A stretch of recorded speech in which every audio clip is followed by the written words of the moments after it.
स्वागत है आपका। आप देख रहे हैं लोकप्रिय दृष्टि। और अभी हम इस वक्त बैठे हुए हैं खरसा विधानसभा क्षेत्र के ही खरसा में। और अभी जो मेरे साथ बैठे हुए हैं बहुत कोई जानते हैं और बहुत कोई नहीं भी जानते हैं, तो मैं आप सबों को बता देना चाहूंगा। मेरे साथ जो ये शख्स बैठे हुए हैं, ये भारतीय जनता पार्टी के एक बहुत ही जुझारू और बहुत ही कर्मठ नेता है, जो करीबन 25 से 30 साल पहले से ये भारतीय जनता पार्टी में काम कर रहे हैं। तो उनका परिचय होने से हम लोग जानने का प्रयास करते हैं। वो परिचय बता दीजिए। मेरा नाम लाल सिंह सोय, मैं रीडिंग के रहने वाला हूँ। भारतीय जनता पार्टी संगठन से 1992 से जुड़ा हूँ। अभी मैं कई पदों पर रह चुका हूँ। इससे पहले मैं पूर्व प्रखंड अध्यक्ष रहा हूँ, एसटी मोर्चा के जिला अध्यक्ष रहा हूँ। उसके बाद पूर्व सांसद खूंटी के माननीय करिया मुंडे की तरफ से भी रेल सलाहकार समिति के सदस्य रहा हूँ। अभी वर्तमान प्रदेश कार्य समिति सदस्य हूँ एसटी मोर्चा का। जैसे कि आपने बताया 1992 से आप भारतीय जनता पार्टी में कार्यरत हैं, और ऐसा में देखा जाए तो अभी आपका 32 साल लगभग हो रहा है। और न्यूज़पेपर एवं ये जो पेपर के माध्यम से पता चल रहा है कि इस बार जो खरसा विधानसभा से भारतीय जनता पार्टी से विधानसभा चुनाव लड़ने के लिए आप भी दावेदार हैं। दावेदारी करने का हक बनता है, क्योंकि 1992 से मैं पार्टी से जुड़ा हूँ और पार्टी में कार्यरत हूँ। तो मुझे संगठन की ओर से संगठन बनाने का ही जिम्मा दिया जाता है। तो हर एक कार्यकर्ता, हर एक नेता का इच्छा होता है कि वो एक बार जनप्रतिनिधि बने। क्या कि देखिए, संगठन बनाने का काम है सरकार बनाना, जनप्रतिनिधि बनाना।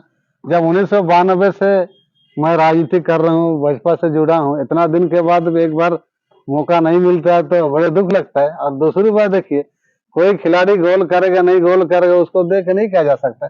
उसको खेलने का मौका दिया जाता भी ना, वो गोल करेगा नहीं खेलेगा करेगा वो पता चलेगा। जैसे कि आपके भारतीय जनता पार्टी से अभी तक 10 से 12 लोगों ने दावेदारी किया है, उनमें से आप भी एक हैं। क्या आपको उम्मीद है आपके भारतीय जनता पार्टी से जो इस बार आपको टिकट मिलेगा? देखिए, किसान जिस तरह बीज बोता है तो आशा करता है कि फसल होगा। तो मैंने भी दावेदारी की है, तो हमें भी आशा है कि हमें मौका मिलेगी। और आपका जो भारतीय जनता पार्टी खरसा विधानसभा से देखा जाए तो पिछले 2 चुनाव में भी हार चुकी है, क्या कारण रहा होगा? देखिए, खरसवा विधानसभा एसटी सीट है, जनजातीय सीट है। यहाँ पर बहुत सी समस्याएं हैं जो कि आदिवासी को हम लोग समझा नहीं पा रहे हैं।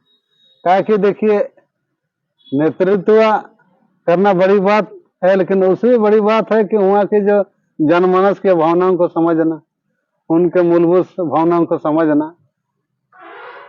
जैसे पिछले 2 चुनावों में आपकी जो भारतीय जनता पार्टी हार चुकी है, तो उसके तुलना में अभी आपकी कैसा रणनीति बनी हुई है? अभी हम लोग प्रयास कर रहे हैं कि जिन समुदाय से हमको वोट नहीं मिला उनसे कैसे वोट मिले, उनका त्वरित गति से विकास का कैसा हो, उस पर प्लान चल रहा है, उस पर कार्यक्रम बन रहा है कि अगर हम लोग सरकार बनाएंगे, आगे बढ़ेंगे, तो जो जाति समुदाय से हम लोग को वोट नहीं मिल रहा है उससे कैसे वोट मिले, उस समाज के प्रति हम लोग चिंतित है, उसको आगे कैसे बढ़ाएंगे उस पर विचार विमर्श चल रहा है। क्या उस पर आप क्लियर कर पाएंगे कि कौन सा समुदाय से आपको वोट नहीं मिले? ये जनजातीय सीट होने के हैसियत से मैं कहना चाहूंगा, ज्यादातर वोट जो है ना जनजातीय समुदाय से ही नहीं मिला। क्या कारण रहा होगा? देखिए, बहुत से आदिवासियों का पीछे होता है कि जैसे उनका अपना जो 25 अनुसूची हुआ, CNT स्फीति हुआ, सरना कोड हुआ, और बहुत से ऐसे मूलभूत चीजें हैं जो कि सरकार से समय समय पर बार बार मांग करती रहती है। उन सभी मांगों को पूरा नहीं होने के चलते आदिवासी समुदाय नाराज है। लेकिन हमारी सरकार प्रयासरत है कि इससे पहले जो सरकार बने उसमें नहीं हुआ, तो इस बार जो सरकार बनी इसमें इस सब समस्याएं जो है ना लागू होने की संभावना और कठोरता के साथ इस पर विचार विमर्श हो रहा है कि किस तरह इन लोगों को पुराने मांगों को पूरा किया जाए। अच्छा, मान लेते हैं इस बार 10 से 12 दावेदार में से आप ही को टिकट मिल जाता है, तो सर्वप्रथम आप क्या काम करेंगे? सर्वप्रथम देखिए, हमारा देश एक तो कृषि प्रधान देश है। हम चाहते हैं कि हर खेत को पानी मिले, हर खेत में बिजली हो, और किसानों की जो मूलभूत समस्या, जैसे अनाज कोई पैदा करता है तो उन्हें पुनः दाम में बेच देते हैं, तो हम चाहते हैं कि मंडी बने, किसानों का एक टोली बने, ताकि किसान जो इधर उधर से ऋण लेता है ना, तो दिक्कत होता है। अगर मंडी होगा तो वहाँ पर जमा करके जो भी खेती में लगने वाला खर्चा है उसके सहयोग से वो कर सकता है। अभी देखिए किसी से ले रहा है तो उसमें बहुत सा इंटरेस्ट भी लग जाता है, उसका सेठ साहूकार से भी ले लेता है, तो दिक्कत हो जाती है। अगर मंडी होगा तो वहाँ पर जिस तरह सब्जी मंडी होता है, वहाँ आता है सेठ लोग ले जाता है, अपना व्यापार करने ले जाता है, उसके बाद उस हिसाब से पैसा उसको मिलता है, तत्काल मिलता है। अगर हम लेम से में देते हैं तो 1-2 महीने लग जाता है, उतना तक में किसान की स्थिति और बदतर हो जाएगी। इसीलिए हम चाहते हैं कि किसानों के लिए ऐसा काम हो कि उसको डायरेक्ट लाभ हो।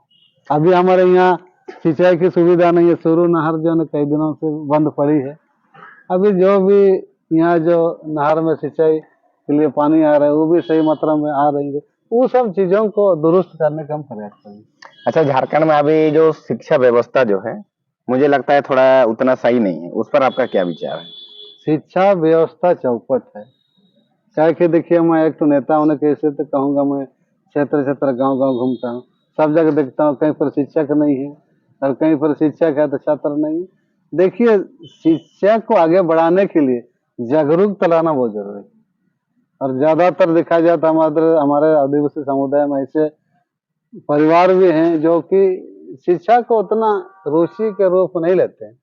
क्या कि तो जब तक हम जागरूकता नहीं फैलाएंगे शिक्षा से हमको क्या लाभ मिलेगी, तब तक शिक्षा के प्रति सरकार कुछ नहीं कर पाए। समय समय पर सुझाव भी सरकार को जाना चाहिए गार्जियन की तरफ से। और जहाँ तक मतलब शिक्षा की बात है, इस क्षेत्र में जो है ना जनजातीय भाषा की जो प्राथमिक स्तर से पढ़ाई हो तो उसमें भी और लोगों में उनकी रुचि बढ़ेगी। अच्छा, एक आखिरी सवाल है, झारखंड में इस बार भारतीय जनता पार्टी की सरकार बनेगी, कितना प्रतिशत हो सकता है सच? इस बार देखिए, राजनीति नेता तो अपने फायदे की बात सोचती है, लेकिन मैं धरातल को देखकर कहता हूँ कि पूरा राज्य में देखा जाए तो बलात्कार, हत्या से लेकर और बहुत सारी चीजें ऐसे हैं जिसके खिलाफ जनता है। और मैं मानता हूँ कि इस बार 80% उम्मीद है कि बीजेपी की पूर्ण बहुमत की सरकार बनेगी। तो हमारे देखने वाला जितने भी दर्शक हैं उनसे आप क्या कहना चाहेंगे? दर्शकों से मैं इतना ही कहना चाहूंगा कि डबल इंजन की सरकार बने, उसको वोट करिए। केंद्र में जिसकी सरकार हो, राज्य में जिसकी भी सरकार हो, तो समन्वय ठीक रहता है, विकास की गति भी सही रूप से चलती है। जी, आपका बहुत बहुत धन्यवाद। और हमारे जितने भी दर्शक देख रहे हैं कि इस बार जो है खरसवां विधानसभा से भारतीय जनता पार्टी से लाल सिंह सोया जी भी दावेदार हैं, तो आपका इसमें क्या राय है, आप कमेंट में जरूर बताइए। और इसको टिकट मिलना चाहिए, नहीं मिलना चाहिए, और उस पर भी थोड़ा कमेंट जरूर कर दीजिए। आप सबों का धन्यवाद।